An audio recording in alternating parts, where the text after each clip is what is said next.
যদি তারা এখন তাকে সাহায্য করতে না চায় তাহলে সে এই পৃথিবী ধ্বংস করে দিবে। তো তখন আমরা দেখতে পাই পৃথিবীতে বিপর্যয় নেমে আসে। অন্যদিকে আমরা ঝাওমিংকে দেখতে পাই, সে ভাগ্যকে ডেকেছিল তার সাথে কথা বলার জন্য। যেহেতু এখন পুরো পৃথিবী ধ্বংস হয়ে যাচ্ছে, যার জন্য তারা কেউই তো আর বাঁচবে না, যার জন্য তারা এখন সিদ্ধান্ত নিয়েছে তারা সবাই মিলে একসাথে কাজ করবে হাওতিয়ানের বিরুদ্ধে লড়াই করার জন্য। কিন্তু তারা এটা নিয়ে অনেক টেনশনে ছিল যে তারা তার বিরুদ্ধে কিভাবে লড়াই করবে, কারণ এই সবকিছু স্রষ্টা তো সেই তো সবকিছু সৃষ্টি করেছে। কিন্তু তারা বলে যে আসলে এই সবকিছু পরিকল্পনার পেছনে হাওতিয়ান ছিল, আর হাওতিয়ান চাইছে যে সেই পৃথিবীটা ধ্বংস করবে।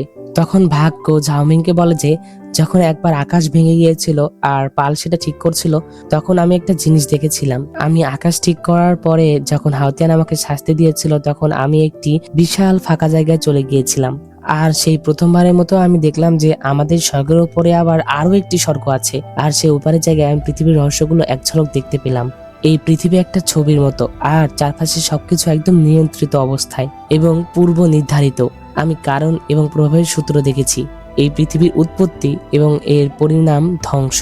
তখন আমি বুঝতে পারলাম আমাদের রঙিন পৃথিবী ধুলোর মতোই নগণ্য। এই অসীম মহাবিশ্ব এক অজানা উৎস সহ এক অজানা পরিণতি। আমরা এই রহস্য। তো এই অসম্ভব সুন্দর ড্রামাটি দেখতে হলে সিয়ার সাগর মুভি এক্সপ্লেন চ্যানেলটি সাবস্ক্রাইব করে পাশে থাকা বেল বাটনটি অলে ক্লিক করে দাও। তো দেখা হচ্ছে এক্সপ্লেনে। আল্লাহ হাফেজ।